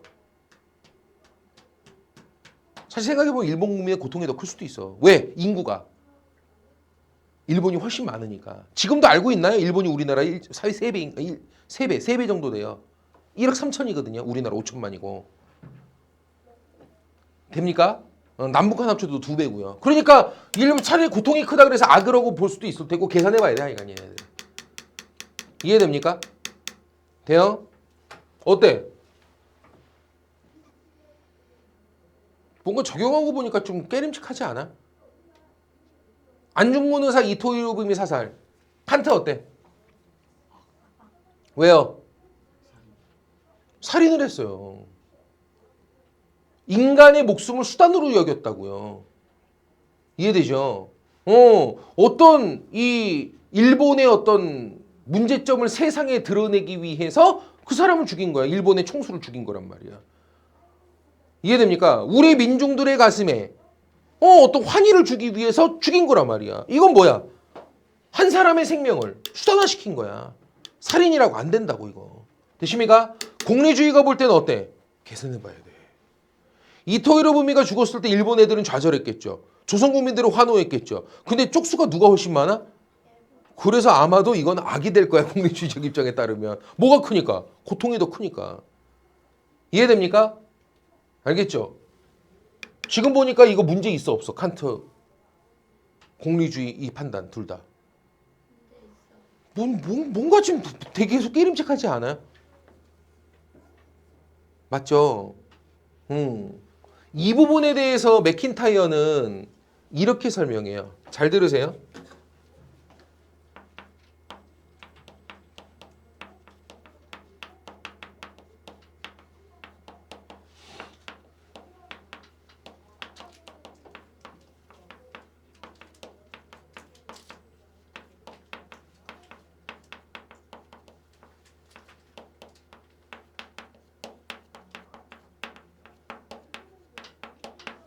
나는 내가 속한 공동체의 역사와 더불어 존재한다.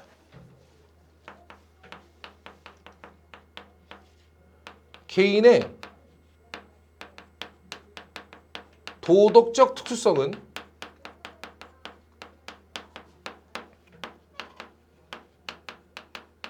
공동체가 부여하는 것이다.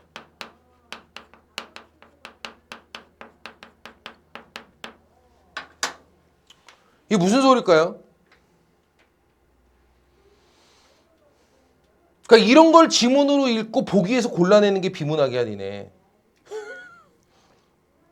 응? 무슨 뜻인 것 같아? 나는 나 홀로 독립적으로 존재하지 않아. 내가 속한 공동체의 시간을 거슬러 흘러왔던 수없이 긴 역사와 더불어서 난 그 안에 하나의 존재로서 존재하고 있어. 하나의 구성원으로서 존재하는 거야. 시간의 흐름 속에 우리 조상들의 그 바탕 위에서 나는 현재 존재하고 있고 우리 공동체 구성원들과의 관계 속에서 나는 존재하지 홀로 독립적으로 존재할 수 없다고. 내가 어떤 행동이 선이고 어떤 행동을 하는 것이 악인지 내가 어떤 삶을 지향하며 살아가야 하는지 그것은 뭐가 정해? 우리 공동체가 나에게 지정해 주는 거야. 내 혼자 정하는 게 아니라고. 이해돼요? 한번 들어가 볼게. 이수신 장군은 어느 나라 사람입니까? 어느 공동체 소속이에요? 일본 사람이었어? 어디 사람이야? 조선 사람이었죠. 사회적 지위는 뭐였죠? 장군이었죠. 수군 통제사였습니다. 그럼 시대 배경은 뭐였습니까? 임진왜란의 전란 시기였죠. 이해돼요? 임진왜란의 전란의 시기였죠. 전란. 그러면 적군을 죽였을 때 이순신 장군은 어떤 마음이었어? 적군을 죽이고 나서 너무 기뻐 막 날뛰었냐? 다 죽였다! 막 이랬니? 순신이 형이? 아니야. 명량이라는 영화를 봐봐. 맨 마지막에 보니 난중일기를 바탕으로 다 쓴 거라서 거기 써 있어. 죽어간 적군에 대한 안타까움들이 있다고. 저들도 누군가의 아빠고 저들 스스로의 의지가 아니라 일본의 어떤 그 국가적 요구에 의해서 끌려 나온 사람들이 다수일 텐데 누구의 아들일 테고 저들의 죽음으로 인해서 얼마나 많은 일본인들의 슬픔이 있겠어. 이해됩니까? 거기에 대한 안타까움들이 구절구절 나온다니까 난중일기에 보면.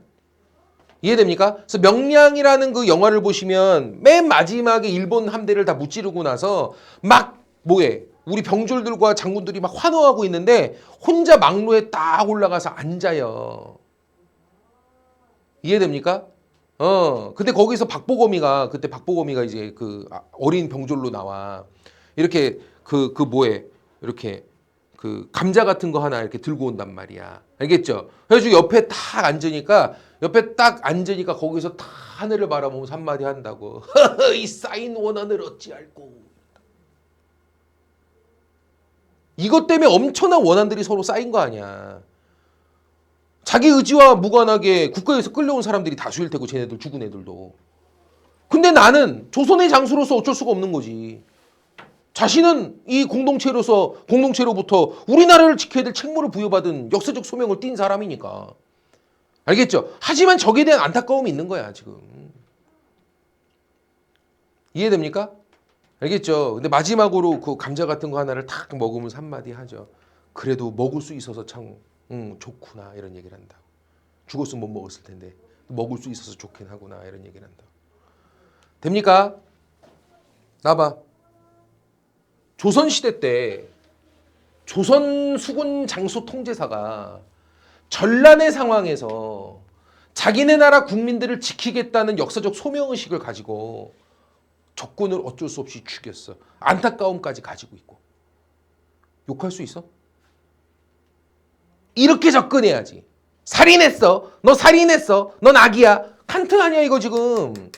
어떤 경우에도 변할 수 없는 기준으로 살인은 무조건 악이야 인마. 알겠죠? 넌 나쁜 놈이야. 이게 뭐냐고 지금 이게. 덕윤리는 그 논리예요. 내 말 이해됩니까? 뭘 봐야 돼?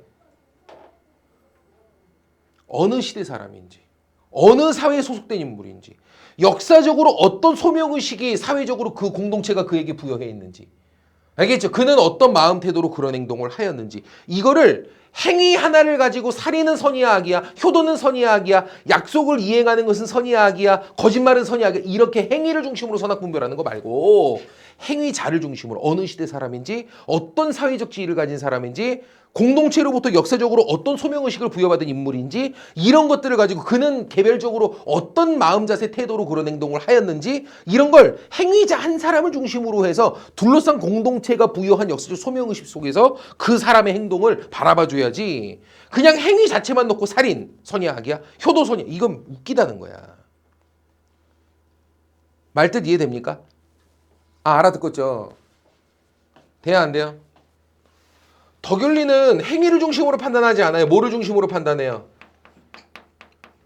행위자를 중심으로 판단해요. 됩니까? 비교할 게 누구?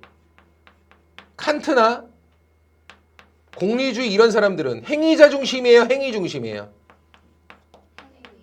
행위를 중심으로 판단해요. 됐습니까?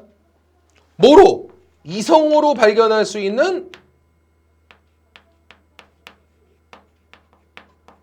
도덕 법칙. 보편적인 도덕 법칙. 이성으로 발견할 수 있는 도덕 법칙. 공리의 원리의 법칙이 됐든 선천적 도덕 의무감의 법칙이 됐든 이성적으로 인식할 수 있는 도덕 법칙의 근거에 행위의 선악을 분별하는 기준을 명쾌히 세워야 된다. 이해됩니까? 돼야 안 돼요? 이런 식으로 선악을 분별하자는 거 아니야. 근데 지금 맥킨타이어 같은 사람은 이걸 반대하는 거야. 이성적으로 기준을 세워 선악을 행위 중심으로 살인은 선의악이야? 뭐 거짓말은 선의악이야? 이런 식으로 판단하는 건 무의미하다는 거야. 행위자를 중심으로 이 사람이 어떤 공동체에 소속된 인물인지 어떤 역사적 소명의식이 부여된 인물인지 어떤 마음 자세 태도로 그런 행동을 하였는지 시대적 배경은 어떤 상황이었는지 이걸 구체적으로 따져줘야 된다는 거지. 이해됩니까? 그래서 이 사람은 구체적인 맥락, 상황을 매우 중시해요. 다시 뭐라고요? 구체적인 맥락과 상황을 매우 중시해요. 다음, 이성적으로 접근하지 않아요. 이성 말고 뭐? 따뜻한 감정. 감정이입, 공감 이런 거 많이 해요. 야, 그럼 니네가 이순신 장군이 있으면 어떻게 했을 거야? 너희 같아도 그렇게 살아가긴 정말 힘든 일 아닌가? 근데 남들이 생각하기에는 정말 힘든 일을 이 사람은 해낸 거 아니야? 그 따뜻한 마음씨를 가지고. 자기를 위한 것이 아니라 우리 어떤 민중들을 위해서 자기 목숨 바쳐 일한 거 아니야? 최소한 적에 대한 어떤 따뜻한 마음까지 가지고 있고. 이걸 어떻게 비난하냐고. 나라면 어땠을까? 알겠죠? 감정이입적. 알겠죠? 이런 어떤 과정들을 거쳐가면서 도덕적 판단을 해내지. 됐습니까? 그래서 감정을 통해 구체적인 맥락과 상황을 중시하면서 판단해요. 그리고 뭘 중시해요? 공동체 속의 구성원으로서의 나를 매우 중시해요. 공동체주의적 관점을 가지고 있어요. 도요토미 히데요시는 어떤 사람이에요?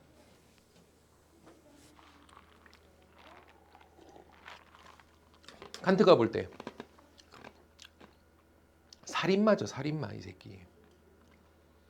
일본의 조폭들이 난립해 막부끼리 막 으르렁대고 맨날 전쟁하던 막부의 어떤 전국 시대를 막 끝장낸 인물이죠. 이 양반이.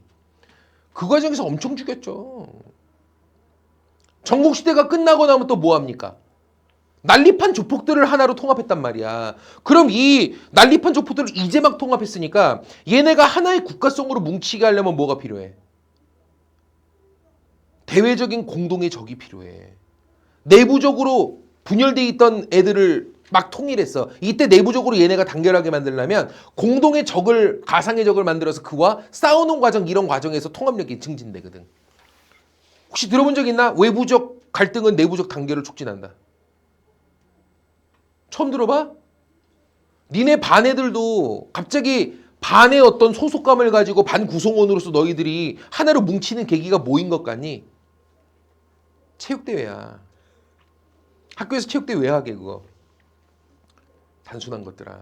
체육대회 하고 나면 갑자기 뭐 반에 대한 어떤 소속감이 높아지고요. 반 구성원들끼리 나는 몇 반이야, 우리 뭐 이런 공동체의식이 생겨나고 막 그래. 이해됩니까? 니넨 다 학교에서 학교의 그 뭐지 생각이 놀아나고 있는 거야, 자식들아. 딱 학기 초에 딱 하잖아. 5월 달에. 맞지? 이해돼요? 갖고 막 우리 반이라고 막 응원하고 막 그죠? 그러면서 나아지는 거 아니에요. 막부의 난립 시대, 전국 시대를 막 이제 통합했어. 조폭들 난립한 조폭들을 하나로 규합했다고. 근데 얘네가 하나의 국가성으로 완전히 하나로 뭉치려면 서로의 어떤 배타성들을 다 버리고 완전히 하나의 국가성으로 뭉치려면 공동의 적이 있어야 돼. 전쟁이 필요하다고. 외부적인 어떤 갈등 상대가 그래서 전쟁한 거야. 이해되죠? 이해돼요? 그러니까 도요토미 히데요시가 조선 침공을 계획할 때, 임진왜란 일으킬 때 목표는 딱 하나야. 내부적 단결 촉진을 위한 거야, 이거. 이해됩니까? 이기든 지든 상관없어. 이걸 통해 분명 뭐 하거든. 사람들의 애국심이 높아지고 소속감이 높아지고 사람들끼리 간의 어떤 단결력이 높아질 거거든. 올림픽 때문에 애국자 되는 것처럼. 이해됩니까? 알겠죠? 그럼 일본의 지도자가 일본의 혼란기를 수습하고 일본의 수건 사업이었던 통일을 이루어냈어. 그리고 그 국가성을 다지기 위해 외부적인 갈등을 일으키면서까지도 자신의 역사에 어떻게 보면은 희대의 어떤 간웅이라고 그렇게 불리울지라도 악귀 이렇게 불리울지라도 뭐해? 자기의 하나를 바쳐 이 나라의 국가성을 다지기 위해 애를 쓴 인물이야. 역사 속에 일본이라는 두 글자의 이름으로 그 나라를 통합시킨 인물이라고. 이거 욕할 수 있나? 이 얘기야. 뭔 얘기인지 이해돼? 쉽게 말하면 도요토미 히데요시는 뭐로 평가해야 돼? 일본의 공동체적 역사적 소명 속에서 판단해야 되는 거고. 왜 일본 사람이니까. 이순신 장군에 대한 평가는 뭐로 판단해야 되는 거야? 조선이라는 시대 배경, 조선의 어떤 조선 통제사라는 지위에 맞춰서 조선의 역사적인 소명의식에서 판단을 해줘야 되는 것이지. 말뜻 이해가 되나? 아, 알았지. 문제점.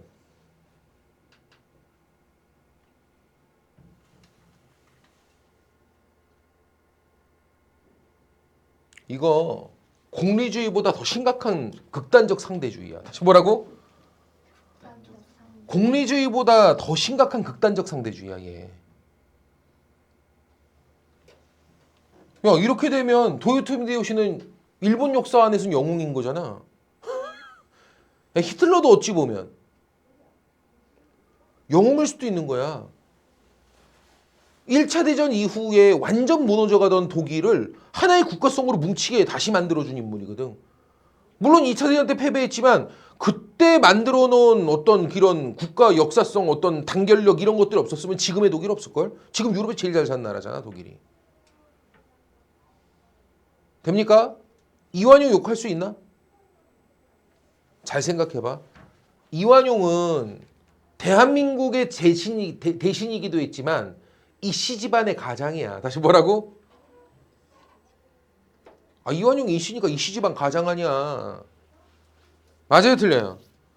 자기의 어떻게 하나 역사의 이름 잘 남기겠다고 모든 가족들을 사지로 몰고 가야 되겠습니까? 한일 합방 조약 사인 안 하고 했으면 집안이 아마 삼족을 멸했겠죠. 싹 다 죽어나갔겠죠. 이해됩니까? 이완용은 실제로 자기네 가족은 잘 먹여 살렸어. 됩니까? 그럼 그 사람은 이씨 집안의 가장으로서 뭐해? 국가적으로 우리나라의 어떤 역적으로 몰려 역사의 길이 안 좋은 어떤 역사적인 어떤 그런 자기 불명예를 안더라도 말이지. 자기는 이씨 집안의 가장으로서 그 불명예를 끌어안고서라도 자기 자식들만큼은 뭐하리라. 떵떵거리고 살게 해주리라. 이런 마음으로 그런 행동을 했던 거 아니야. 그럼 이 집안의 가장이라는 공동체적 지위를 갖고 판단하면 욕할 수만 있나? 집안에선 그래도 존경해야 되는 거 아니야? 맞아요, 틀려요?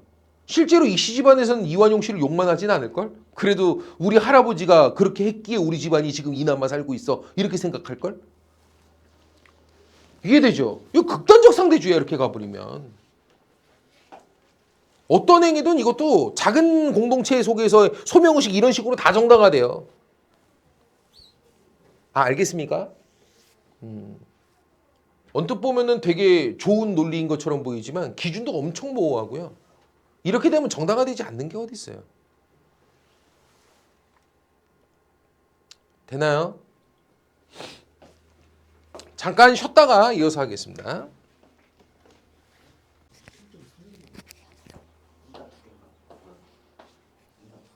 누구나 고3 되기 전까지는 다 가고 싶죠.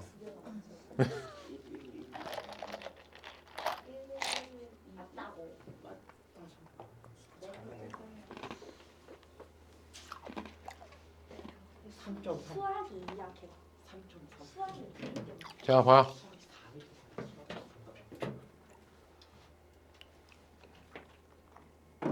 보니까요.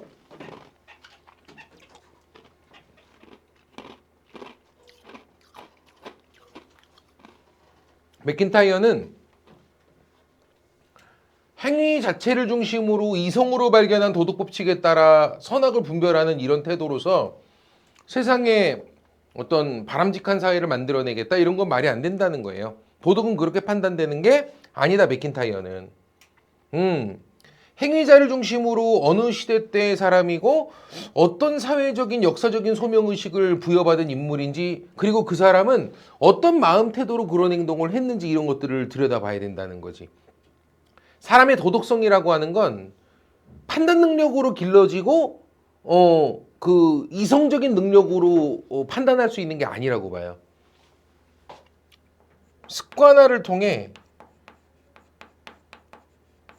몸의 품성으로서 배이는 거라고 봅니다. 이게 무슨 소리냐면 이런 얘기야. 봐봐. 어떤 행위가 도덕적 행동인가는 중요하지 않아요. 어떤 사람이 되어야 할까가 중요한 거예요. 다시 뭐라고요? 어떤 사람이 되어야 할까? 살인은 선인가 악인가, 거짓말은 선인가 악인가 이게 중요한 게 아니라고요. 우리는 어떤 마음 태도를 가지고 삶에 임하는 그런 태도의 인간이 되어야 하는가? 이런 게 중요해요. 도덕성은 이성적 판단 능력으로 판단될 수 있는 게 아니거든요. 몸의 습관처럼 배이는 것이지.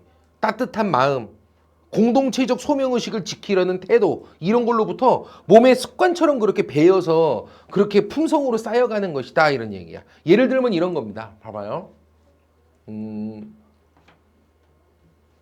평상시에 정말 착하고 남한테 베푸는 걸 좋아하고 남에게 해코지를 절대 할 수 있을 법한 아이가 아니야. 항상 그렇게 바보 같을 정도로 착한 친구였어. 근데 그 친구가 뭐래? 살인을 저질렀다는 거야. 갑자기 뉴스에 얘가 잡혀가는 장면이 나왔어. 그럼 너희들은 믿을래요? 안 믿길걸? 에이 뭐가 이거 오해가 있어. 그럴 리가 없어 쟤가. 우리는 도덕적 판단을 할 때 행위를 갖고 판단하지 않아요. 얘가 평소 어떤 행실과 어떤 삶의 태도로 삶에 임했던 사람인지를 가지고 판단해요. 도덕성은 몸의 품성처럼 배이는 거거든요. 이해가 됩니까?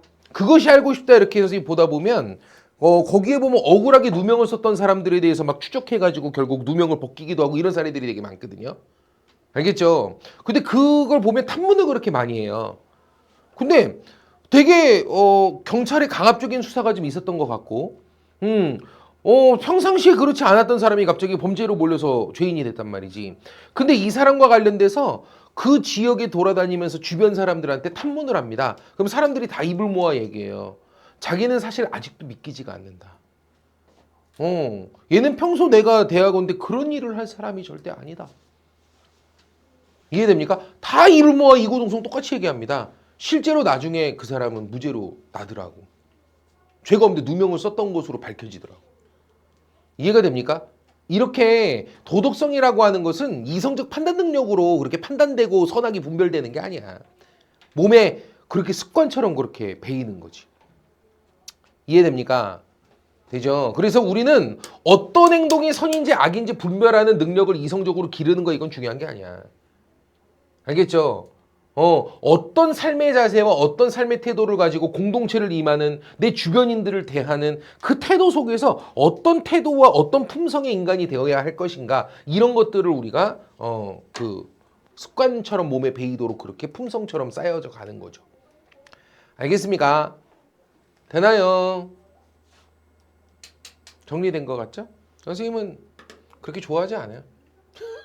이런 식으로 설명하면 모든 게 다 정당화 될 수 있어요. 이완용이도 자기네 집안을 어떻게든 살려보겠다는 그죠? 그런 마음 태도로 그런 행동을 한 거거든요. 그 집에서는 아주 훌륭한 아버지지 뭐. 내가 욕을 먹을지언정 역사에 내가 오명을 쓸지언정 내 가족만큼은 살리리라. 그거 어떻게 욕합니까? 그렇게 따지면. 알겠습니까? 봐요. 도요토미 히데요시도 정당화되는 거 봐요. 솔직히 인간 같지도 않은 새끼죠.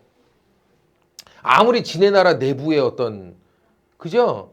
역사적인 어떤 그 통일 그리고 단합력을 높이기 위한 일본의 국가성을 형성하기 위한 불가피한 조치였다 손 치더라도 그 꼭 조선까지 와가지고 많은 사람들을 그따구로 죽였어야 되냐? 애들한테 뭐라고 명을 내렸습니까? 도요토미 히데요시가. 니네 조선 가가지고 잘하고 있나 내가 확인할 방법이 없으니까 각 부대들은 가가지고 너희네가 조선 사람을 잡는 즉시 죽여가지고 사람들의 귀를 베어서 소금에 절여서 보내. 내가 그걸 보고 니네가 잘하고 있나 누가 더 잘하나 판단할 거야. 조선 사람만 보면 죽였다는 거야. 귀 떼어가고. 알아듣겠죠? 나중에는 뭐로 바꿨대요? 귀를 떼어가지고 보내니까 이게 뻥튀기가 되는 거야. 왜? 사람 귀는 두 쪽이거든.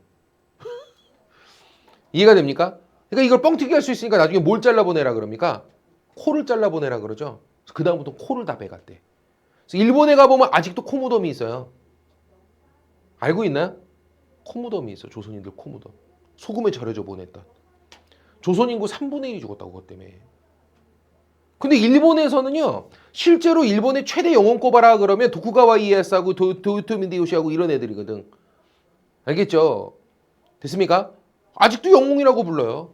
도요토미 히데요시를. 영웅으로 추앙하고 있고요. 자기네 역사에선 그만한 인물이 없다 이거야. 아 일본인이 한 행인데 일본을 위해서 한 행인데 그걸 어떻게 욕할 수 있냐 이거야. 알아듣고 있죠? 이거 극단적 상대주의로 기울 수 있습니다. 선생님 안 좋아해요. 알겠습니까? 그리고 이런 입장을 주장했던 맥킨타이어 뒤를 잇는 사람이 누구냐면 니네 다 들어본 적 있을걸? 마이클 샌들. 들어봤어? 무슨 책 써가지고 유명해졌냐? 정의란 무엇인가? 그죠? 읽지 마요. 이 얘기야. 똑같은 얘기 하고 있어. 이게 정의래.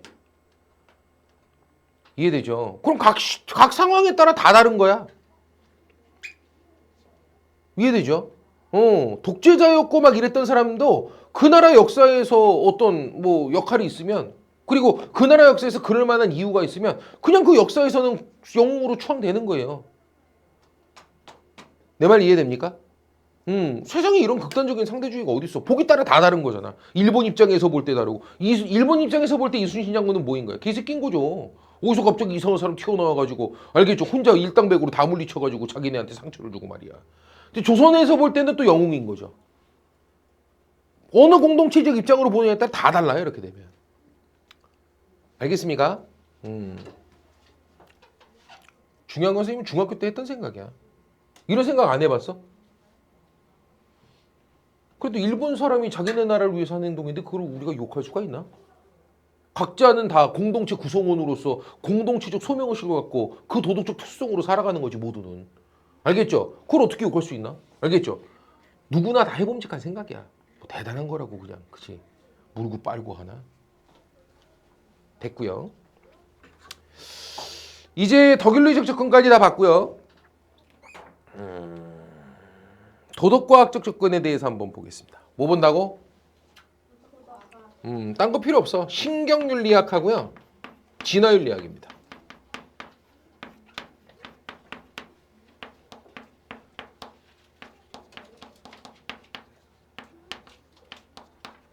나 보세요. 신경윤리학의 가장 대표적인 책 이름이 뭐게요? 뇌예요. 책 이름이 뇌예요. 뇌.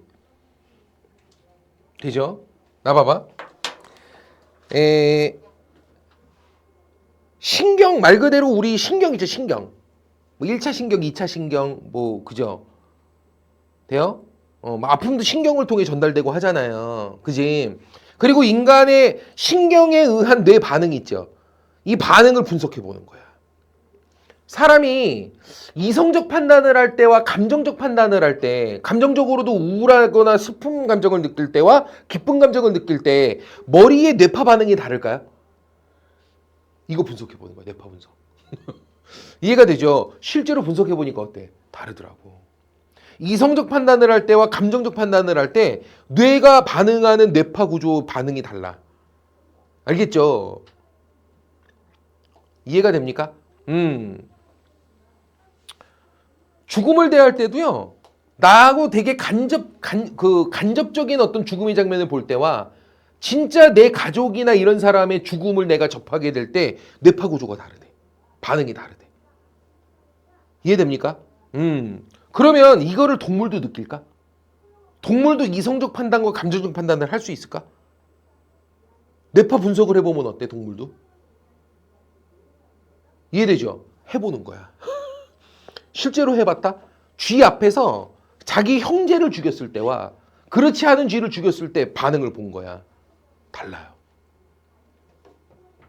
이해되죠? 엄청난 슬픔의 감각 그 중추 기능이 반응하더라고. 이런 거를 말 그대로 과학적으로 분석하는 거, 과학적으로. 거의 의학이죠, 의학. 알겠죠? 이게 바로 신경윤리학입니다. 그래서 말 그대로 도덕적인 현상을 그 뇌파 반응과 관련된 이런 과학적 분석을 통해서 증명해 보고자 하는 거야. 알아듣겠죠? 다음 진화윤리학의 대표적인 책 이름은 뭘까요? 들어본 적 있을걸? 이기적인 유전자? 들어봤어요? 아, 나 진짜 이기적인 유전자. 세포는요 끊임없이 뭐 해왔어? 생존을 위해서 끊임없이 진화해왔어. 세포들은. 됩니까? 그래서 인간도 우리의 몸 안에 어떤 이 구조를 보면 이 복잡하고 다양한 이런 구조가 애초부터 있었던 건 아닐 거야. 그 흔적이 어디서 발견돼? 너희들은 다 단일 세포로부터 시작하죠. 몰라, 여기 단세포 동물들아. 난자와 정자가 합쳐진 수정란 하나는 하나의 세포잖아. 이거로부터 시작해가지고 분화돼서 여기까지 온 거야, 지금. 10개월 동안. 알았냐, 이 아메바 친구들아? 알았지? 그러면 인간이 최초의 그 수정란으로부터 막 발전해 갈 때 모습을 보면 물고기하고 다를 게 하나도 없어요. 처음의 모습이 다 완전 똑같아요. 그러다가 나중에 이게 진화 발전하는 모습이 달라요. 꼬리도 점점 없어지고요. 그러면서 이 모습으로 성장해 가는 거거든. 진화의 결과들이야. 수많은 세포들은요, 스스로 계속 뭐 합니까? 생존하기 위해서 스스로 뭐예요? 끊임없이 생존하기 위해서 스스로 진화 발전해 가요. 이해됩니까? 자기가 생존하기 유리한 방향으로 계속 진화 발전합니다. 모든 세포들은. 그 세포가 진화 발전하는 과정에서 윤리성도 만들어지는 거야. 뭐도 만들어진다고? 생존하는데 가장 유리한 방식은 홀로 존재할 때가 유리할까? 아니면 서로 같이 관계를 맺고 어울려 살아갈 때가 생존에 유리할까? 세포들은 선택하는 거야. 뭐를 해야 되겠다? 어울려 살 수 있는 그러한 우리 존재가 되어야 하겠다. 우리 모두는. 알겠습니까? 근데 서로가 어울려 살려면 뭐 해야 돼? 윤리와 도덕이 존재해야 돼. 윤리, 도덕이 없다면 어때? 서로는 어울릴 수 없어. 같이 공동체를 구성할 수가 없다고. 그러면 우리는 생존에 불리해. 그렇기 때문에 각자가 선택한 거야. 우리 모두는 뭐다? 생존을 위해선 도덕성, 윤리성, 상대방에 대한 배려 이런 것들이 있어야지만 우리는 공동체를 유지할 수가 있고 그 속에서 우리 모든 세포들은 더 잘 보존될 수 있어. 그렇기 때문에 모두가 자기를 위해 선택한 거야. 모든 세포들이. 그래서 만들어지는 게 인간의 도덕성이나 윤리성이라고 판단해요. 이해됩니까? 알겠죠? 이기적인 유전자의 선택으로 인해 도덕성도 만들어지고 윤리성도 만들어졌다는 거야. 뭔 얘기인지 알겠죠? 이런 식으로 설명하는 게 진화윤리학이에요. 써있죠?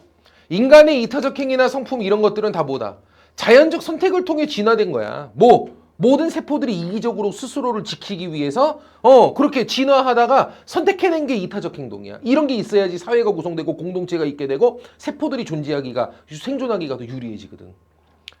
뭔 얘기인지 알겠습니까? 돼, 안 돼요? 그러니까 인간의 도덕성 같은 것은 뭐다? 생물학적 적응의 결과이다. 알겠습니까? 신경윤리학, 도덕 판단 과정에서 이성 감정의 역할이 무엇인지 이런 걸 뇌영상 촬영 같은 과학적 방법으로 입증하는 거야. 알겠죠? 그리고 인간과 비슷한 그런 어떤 신경 반응을 보이는지 쥐도 한번 실험해보고 동물도 실험해보고. 알겠죠? 됐습니까? 이런 방식대로 우리가 도덕과학적 접근법이라고 합니다. 됐나요? 자, 책을 잠깐 펴시고요. 쌤이 해줄게요.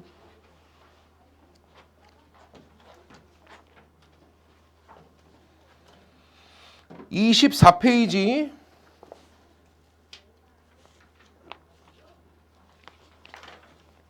9번부터 18번.